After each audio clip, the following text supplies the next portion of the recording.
Can we take before we get a settle? Thought we were set for a perfect scene. Everyone is waiting for a failure, something that can please and justify the void within our lives. Everyone is waiting for something they cannot have. Why don't you drop your guard? I'm on my knees. You got the mindset of a killer, and it will not. My experience here, like I told you, I was caught off guard. I was caught off guard by the riders. I was caught off by the riding, the terrain that was here. As we kind of rolled into this area, you could tell that it had been a low snow year, so you just see a bunch of gravel, a bunch of asphalt, and you see these tiny little, look like frozen trails going up into the backcountry. But once we got in there and we get into some of this high-angle treed out area, I mean, we found a truckload of snow. And it just goes to show you that once you sort of have that ability level and have that confidence to get into some of those tight tree areas, like you can still end up being in some great snow.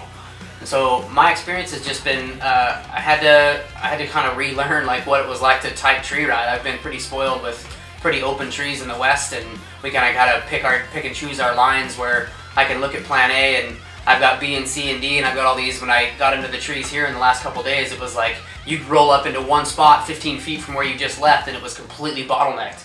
And you were just having to look so much further into your riding and really check yourself of like, you know, where my throttle and where my brake control was at, and just really try to continue to progress even to get through some of this stuff. So line decisions and all those things, I mean, that's what's making the caliber of rider coming out of the East so damn good.